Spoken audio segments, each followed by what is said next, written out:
Hello students, welcome to all of you on my YouTube channel.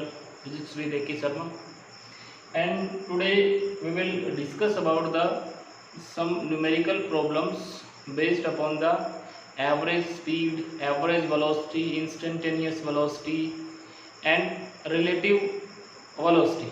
ठीक है, तो सबसे पहले मैंने एक प्रॉब्लम यहाँ पे लिखी हुई है जिसमें हमें एवरेज स्पीड निकालना है। तो मैं एक बार प्रॉब्लम को रीड करता हूँ, फिर इसको हम सोल्व करते हैं। तो देखो क्वेश्चन में क्या दिया हुआ हमारे पास, on a 80 kilometre track a train travels 40 kilometre per hour with a uniform speed of 30 kilometre per hour, how fast must the train travels the next 40 kilometre so as to have average speed 40 kilometre per hour for entire trip.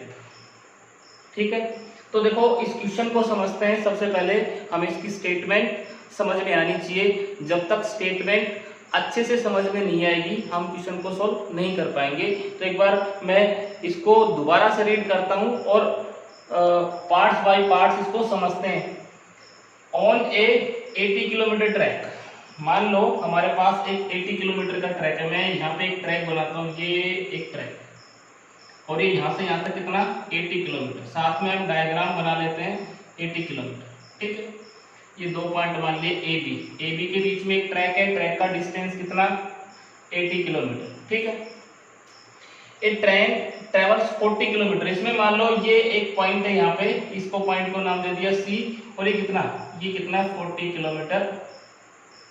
ठीक है, एक train है हमारे पास, यहाँ पे ये train है, इस ट्रैक पे चल रही है, इस तरह से ये ट्रेन। ठीक है, 40 kilometre with uniform speed of 30 kilometre per our. यहाँ तक इस 40 किलोमीटर तक इसकी स्पीड कितनी है? इसकी स्पीड हमने मान ली this is v1 is equal to 30 kilometre per hour. Given भाई ए से सी तक किस स्पीड से चलती है? इस स्पीड से चलती है 30 किलोमीटर पर। How fast must the train travels the next 40 kilometre. आगे कितना बच गया? ये कितना बच गया? ये भी 40 किलोमीटर बच गया। ठीक है, तो ये कह रहा है कि नेक्स्ट 40 किलोमीटर किस स्पीड से चले, कि एवरेज स्पीड ए से बी तक की एवरेज स्पीड कितनी है? ए से बी तक की average speed 40 kilometre per our. हमें क्या गिवन है? गिवन वी एवरेज कितना 40 किलोमीटर पर। तो हमें ए से सी तक ये स्पीड निकालनी है, v2 निकालना है। यहां से यहां तक कितना स्पीड से चले कि टोटल एंटायर ट्रिप की ए से बी तक की एवरेज स्पीड कितनी आ जाए? 40 किलोमीटर पर आवर। तो देखो एवरेज स्पीड का फॉर्मूला हमने पढ़ा था बेटा। एवरेज स्पीड का फॉर्मूला क्या होता है? वी एवरेज, मैं यहां पे लिख रहा हूं V average total distance upon total time. भाई ए से बी तक का टोटल डिस्टेंस कितना है? हमें बताया 40 किलोमीटर, और टोटल टाइम कितना लगेगा वो। ठीक है, अब टोटल डिस्टेंस हमें पता है कितना है? Total distance A B, total distance A B is equal to 80 kilometre. Entire trip का टोटल डिस्टेंस कितना है? 80 किलोमीटर। अब टोटल टाइम कितना है? तो टाइम हमारे पास दो तरह का है, एक तो ए से सी तक का टाइम और दूसरा सी से बी तक का टाइम। तो ए से सी तक का टाइम कितना? ए से सी तक का time t1, time taken by train from A to C, इसको t1 मान लिया। तो बेटा टाइम का फॉर्मूला क्या होता है? टाइम निकालने का टाइम इज इक्वल टू अच्छा स्पीड क्या होता है? Speed is equal to distance upon time. तो time is equal to speed upon distance upon speed, यही फॉर्मूला होता है। तो t1 कितना आ जाएगा बेटा? ए से सी तक का डिस्टेंस कितना 40 और स्पीड कितनी 30। ये कट गया, t1 कितना आ गया 4/3 किलोमीटर हार। ठीक है। T2 भाई यहां से यहां तक का time taken by the train from C to B, इसको T2 मान लिया। ये टाइम कितना T2, तो T2 कितना, डिस्टेंस कितना 40 और स्पीड कितनी V2, और ये V2 तो हमें फाइंड आउट करना है, तो कितना, this is 40 divided by V2। फॉर्मूले में रख लो, फॉर्मूला क्या है, फॉर्मूले में रखेंगे तो फॉर्मूला बेटा हमारे पास है, this formula is equal to V average given है कितना 40, भाई ये तो दे रखा है 40 किलोमीटर पर आवर होना चाहिए, हमें तो ये V2 निकालना है। Total distance 80, total time T1 plus T2, T is equal to T1 plus T2, तो T1 प्लस T2 करेंगे तो दिस इज 40/30 प्लस 40/V2, 4/3 की जगह 40/30 लिख ले मैंने। ठीक है, तो यहां से देखो 1 0 से 1 0 कट गया, ये कितने 2 पे कट जाएगा। ठीक है, अब यहाँ पे एलसीएम कितना आएगा, यहाँ पे एलसीएम कितना आया, दिस इज यहाँ 1 बच गया, यहाँ पे ऊपर 2 बच गया, नीचे हमारे पास एलसीएम आया 30 इंटू V2 आएगा, 30 इंटू V2। अब ये देखो कितना, दिस इज 40/30 से 30 क्या हो गया, कैंसिल आउट 40 V2 प्लस यहाँ देखो V2 से V2 ये 1200, 40 मल्टीप्लाई बाई 30। ठीक है, अब इसको हम सोल्व करेंगे तो कितना आ जाएगा बेटा, देखो सोल्व करेंगे तो कितना आ जाएगा हमारे पास, हमने इसको सोल्व किया तो हमारे पास ये ऊपर चला गया, इधर 1 2 multiply by 30 into V2 divided by ये कितना 40 V2 प्लस 1200, इसको इधर ले आओ 40 V2 प्लस 1260 V2। ठीक है, अभी इधर जाके कितना बच गया बेटा, ये हमारे पास 20 V2, ये माइनस का हो गया इधर जाकर के कितना 1 0 से 1 0 कितना 60, तो V2 कितना आ गया 60 किलोमीटर पर। अब देखो यहां से यहां तक A से C तक, C से B तक किस स्पीड से चले, 60 किलोमीटर पर आवर से चले, तो टोटल ट्रिप के लिए जो एवरेज स्पीड है वो 40 किलोमीटर पर आवर है, कितने की 40 किलोमीटर पर आवर। तो जब भी हमसे क्या पूछा जाएगा कि जब भी हमसे एवरेज स्पीड पूछा जाएगा तो उसका एक ही फॉर्मूला है, total distance divided by total time taken. ठीक है, तो ये बहुत ही आसान सा था, क्वेश्चन था जो हमने यहाँ पे सोल्व कर लिया है। इसके बाद बेटा नेक्स्ट प्रॉब्लम देखो, नेक्स्ट क्वेश्चन देखो वो बेटा बोर्ड के ऊपर, 2 motor boats cover the distance between 2 spots in river in 9 hours and 13 hours, downstream and upstream respectively. Find the time taken by the boat this distance in still water। तो देखो इसकी statement को हम समझते हैं कि हमारे पास कोई मोटर बोट है और मोटर बोट कोई 2 पॉइंट्स ले रखे, हमने 2 स्पॉट ले रखे हैं रिवर के अंदर, और वहां पे 9 hours और 13 hours का टाइम लगता है उस 2 स्पॉट्स के बीच के डिस्टेंस को ट्रेवल करने में बोट को। कब, जब वो डाउन स्ट्रीम जाती है, डाउन स्ट्रीम का मतलब जिस दिशा में नदी बह रही है, जिस डायरेक्शन में रिवर के फ्लो की डायरेक्शन में अगर उधर बोट चलती है तो 9 घंटे में वो डिस्टेंस ट्रेवल कर लेती है। और अपस्ट्रीम का मतलब ये है कि अगर उसके अपोजिट चलती है, मतलब रिवर ऐसे बह रही है और जो हमारी बोट है वो ऐसे आ रही है अपोजिट डायरेक्शन में, अपस्ट्रीम का मतलब उसके अपोजिट, तो उसको 13 हावर का टाइम लगता है। Find the time taken by the boat this distance in still water. अगर बोट स्टिल वाटर के अंदर चले, जब नदी बिल्कुल शांत हो उसमें अगर बोट चलाएं तो उन दो पॉइंट्स के बीच का डिस्टेंस ट्रेवल करने में बोट को कितना टाइम लगेगा। ठीक है, तो सबसे पहले हम क्या मान लेते हैं कि भाई जो मोटर बोट है हमारी वो u स्पीड से चल रही है। ठीक है, let u be the velocity of motor boat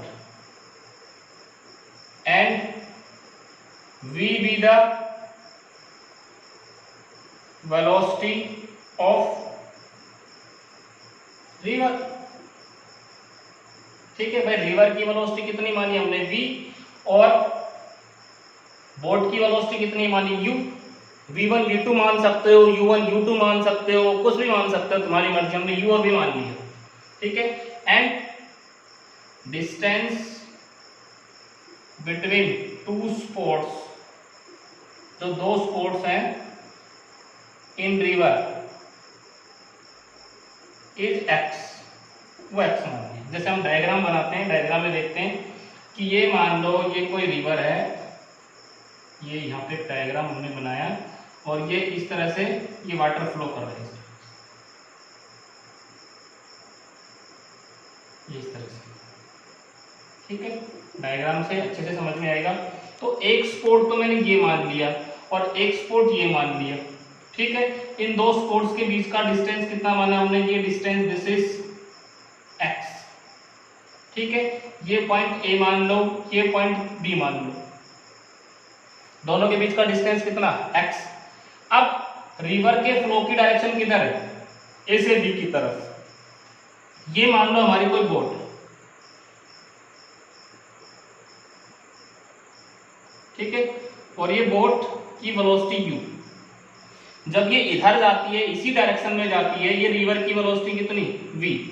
जब ये इधर जाती है तो कितना टाइम लगता है, कितना टाइम लगता है 9 हावर। कितना टाइम लगता है 9 हावर।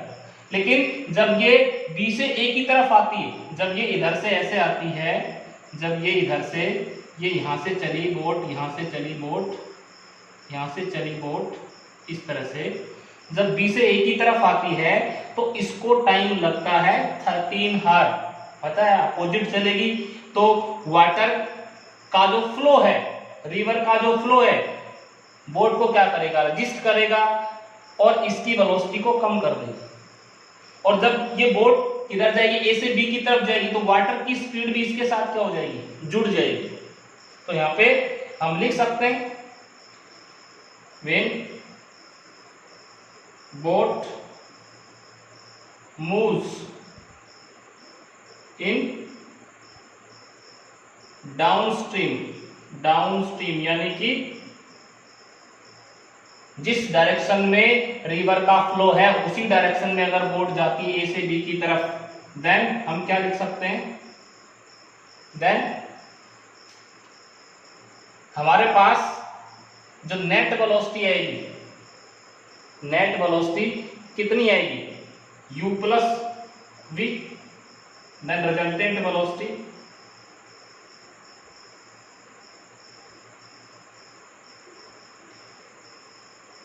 u plus v। ठीक है, u प्लस v हो जाएगी। सो टाइम टेकन कितना है, टाइम टेकन कितना, जब 9 hour. Time is equal to किसके बराबर होता है, time is equal to speed, sorry distance upon speed, distance upon speed, यही फॉर्मूला लगाएंगे। तो डिस्टेंस कितना, डिस्टेंस हमें पता है x है, और स्पीड कितनी, स्पीड हमारे पास कितनी बेटा, स्पीड कितनी है u प्लस v। ठीक है, जब डाउन स्ट्रीम में जाती है, ये फर्स्ट इक्वेशन आ गई, when boat moves in upstream, then resultant velocity कितनी हो जाएगी? रिजल्टेंट वेलोसिटी बेटा v माइनस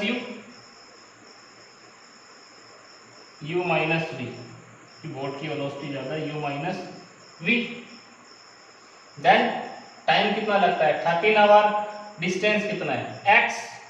तो एक इक्वेशन और बन जाएगी हमारे पास, एक इक्वेशन और बना लो, यहाँ से एक इक्वेशन और बनाएंगे, हमारे पास कितना आ जाएगा बेटा? देखो यहाँ पे दिस इज सेकंड इक्वेशन हमारे पास आ जाएगी। This is 13 hour is equal to distance कितना? x, और रिजल्टेंट वेलोसिटी जब अपोजिट डायरेक्शन में जा रही थे v minus u minus v। This is equation number second. ठीक है, this is equation number first, this is equation number second. अब यहां से देखो हम u और v में से किसी एक की वैल्यू निकाल सकते हैं।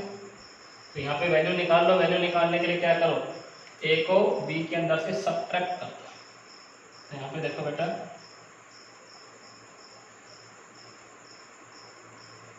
यहाँ से हम क्या कर सकते हैं?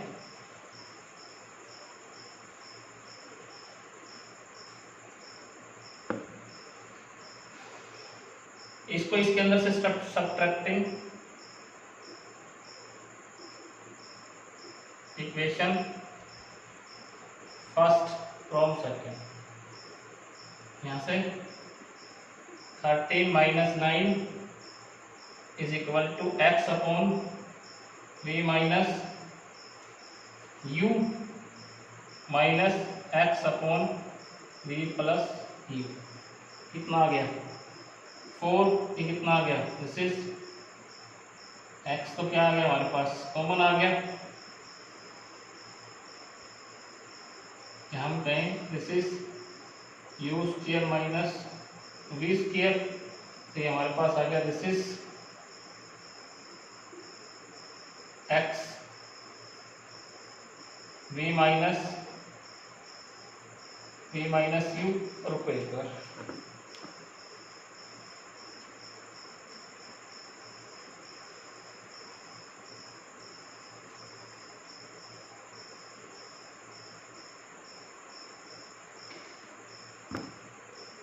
इनको सॉल्व करें तो सॉल्व करने पे हमारे पास क्या आएगा बेटा?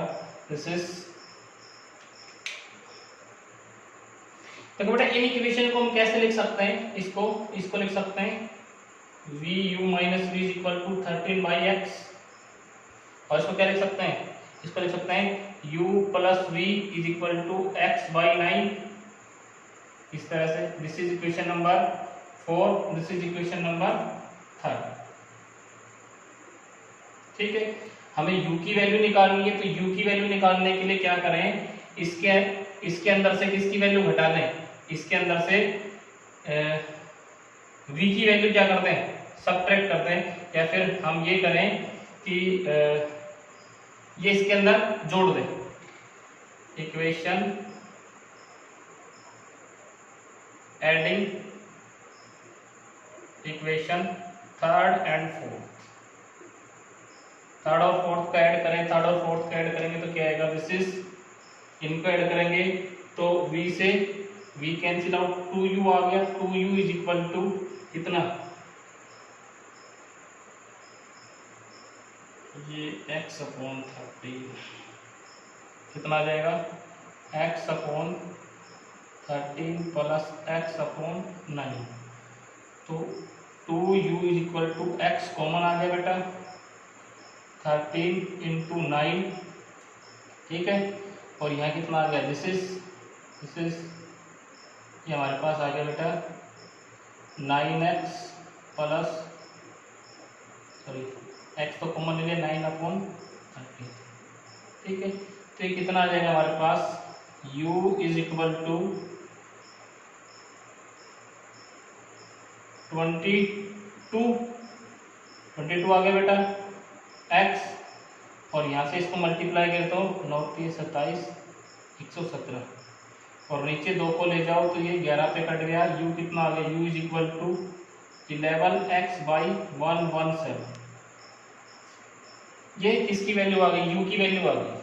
ठीक है, तो सबसे पहले में काम क्या करना है, u और v की वैल्यू फाइंड आउट करनी है। किसकी वैल्यू फाइंड आउट करनी है, u की वैल्यू फाइंड आउट करेंगे तो उससे काम चल जाएगा। u की वैल्यू फाइंड आउट कर ली। u क्या था हमारा, देखो u क्या था, u किसकी स्पीड थी, बोट की स्पीड। तो बोट को कितना टाइम लगेगा इस डिस्टेंस को कवर करने में, जब v क्या हो, 0, जब वाटर बिल्कुल क्या हो, स्टिल हो, शांत हो। तो यहाँ पे देखो हम निकाल सकते हैं time taken by the boat, taken by the boat to cover distance in still water. तो बेटा स्टिल वाटर में v की वैल्यू क्या हो गई, 0 हो गई। तो हम निकाल सकते हैं, हमारे पास time is equal to distance कितना x और सिर्फ u, v तो 0 हो गया। तो t कितना आ गया, t is equal to x कितना, x तो हमें x ही मान रखा है, और u कितना था 11x divided by this is 117। तो x से x कैंसिल आउट हो गया, t कितना आ गया 11। दिस इज हाँ कितना टाइम है, 10:63 मिनट्स, इतना टाइम लगा। ठीक है, तो बेटा इस तरह से हम सबसे पहले किसकी वैल्यू निकालेंगे, u की वैल्यू निकालेंगे। u की वैल्यू निकालने के बाद वो वैल्यू जब इसके अंदर हम पुट करेंगे इस फॉर्मूले में, तो यहाँ से हमारे पास स्टिल वाटर के अंदर क्या आ जाएगी, वो कितना टाइम लगेगा बोट को स्टिल वाटर के अंदर डिस्टेंस ट्रेवल करने में। ठीक बेटा, अब नेक्स्ट प्रॉब्लम देखते हैं। देखो बेटा नेक्स्ट क्वेश्चन देखो, ये रिलेटिव वेलोसिटी के ऊपर के कॉन्सेप्ट के ऊपर है ये question. Two railway tracks are parallel to east west direction. ठीक है, along one track a train A moves with a speed of 30 km per hour, 30 meter per second from west to east, and the train B moves 48 meter per second from east to west. Find the relative velocity B with respect to A and relative velocity of ground with respect to A. तो देखो हमारे पास इसका हम solution करते हैं। तो एक बार question को दोबारा केयरफुली रीड करते हैं। Two railway tracks are parallel to east west direction. हमारे पास दो रेलवे ट्रैक्स हैं, तो ये वेस्ट और ये इधर हमने मान लिया ईस्ट। ठीक है, दो रेलवे ट्रैक है, ये एक रेलवे ट्रैक इस तरह से और एक रेलवे ट्रैक इस तरह से। ठीक है, ये पहला रेलवे ट्रैक, ये दूसरा रेलवे ट्रैक।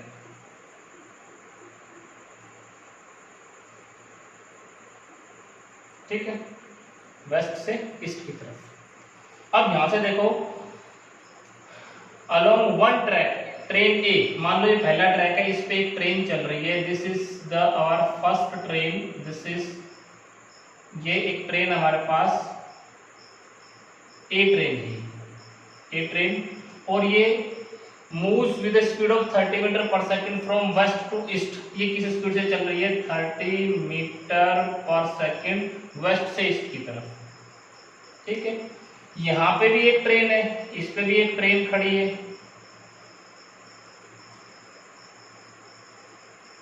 ये इस पे भी एक ट्रेन खड़ी है, और ये किधर चल रही है, ईस्ट से वेस्ट की तरफ। किस स्पीड से, 48 मीटर पर सेकंड। एक इधर जा रही है, एक इधर जा रही है। तो हमें बताना क्या है, सबसे पहले relative velocity of B with respect to A। जब B, ये ट्रेन जो B है, जब ये इसको देखेगा तो इसको किस स्पीड से जाती हुई दिखाई देगी ये ट्रेन। ठीक है, यहां पे हम लिख लेते हैं वेलोसिटी ऑफ ट्रेन A, इसको VA नाम दे दिया। दिस इज 30 मीटर पर second. Velocity of train B इसको मैं नाम दे दिया BB, दिस इज 48 मीटर पर सेकेंड। अब देखो A इधर जा रही है, B इधर जा रही है, तो मैं नेगेटिव साइन लगा दूं भाई, डायरेक्शन अपोजिट है तो इसके साथ क्या लगा दिया, नेगेटिव साइन लगा दिया। नेगेटिव साइन इसलिए लगाया है क्योंकि B की जो वेलोसिटी की डायरेक्शन है वो A के क्या है, अपोजिट है, और डायरेक्शन को अपोजिट रिप्रेजेंट करने के लिए हम क्या, वेलोसिटी वेक्टर क्वांटिटी है तो एक इधर जा रही है एक इधर आ रही है, तो इसके साथ नेगेटिव साइन लगाएंगे। क्या लगाएंगे, नेगेटिव साइन। ठीक है, अब देखो रिलेटिव वेलोसिटी ऑफ, फर्स्ट पे हम चलते हैं, relative velocity of B with respect to A। Relative velocity of B with respect to A कैसे लिखेंगे, velocity of B minus velocity of A। Relative velocity of B with respect to A, जब A देखेगा तो B को किस speed से दिखाई देगी, तो हम यहाँ पे हम क्या कर सकते हैं, दिस इज, लिख लो VBA, कितना आ जाएगा, VB माइनस VA, VB कितना, VB कितना, VB हमारे पास -48। ठीक है, VA कितना, VA हमारे पास है, दिस इज 30। VBA कितना हो गए, दिस इज 78 माइनस का मीटर पर सेकेंड। माइनस का मतलब किधर आती है, दिखाई देगी ईस्ट से वेस्ट की तरफ, क्योंकि नेगेटिव वाला हमने किधर लिया, ईस्ट से वेस्ट की तरफ, तो हम लिख देंगे VBA is equal to 78 metre पर second from east to west. ठीक है भाई, ईस्ट से वेस्ट वाले डायरेक्शन को नेगेटिव लिया है, वेस्ट से इसके साथ पॉजिटिव लगाया है, ईस्ट से वेस्ट की तरफ, चाहे माइनस कैसा लिखे। ठीक है, दूसरा देखो, relative velocity of ground with respect to A, तो इसका मतलब रिलेटिव वेलोसिटी, सेकंड पार्ट देखो, relative velocity of ground with respect to A, तो क्या आएगा, velocity of ground minus velocity of A। अब वेलोसिटी ऑफ ग्राउंड का मतलब क्या है, वेलोसिटी ऑफ ग्राउंड का मतलब ये है कि ग्राउंड तो रेस्ट पे है, ग्राउंड किस पे, रेस्ट पे है, तो VGA ये क्या हो गया 0 माइनस VA कितना, VA 30, तो VGA is equal to -30 metre पर सेकेंड। माइनस का मतलब किधर जाता हुआ दिखाई देगा, इसको ईस्ट से वेस्ट की तरफ, किधर जाता हुआ दिखाई देगा, ईस्ट से वेस्ट की तरफ। तो इस तरह से हम क्या कर सकते हैं, रिलेटिव वेलोसिटी की प्रॉब्लम्स को सोल्व कर सकते हैं। नेक्स्ट प्रॉब्लम देखो बेटा,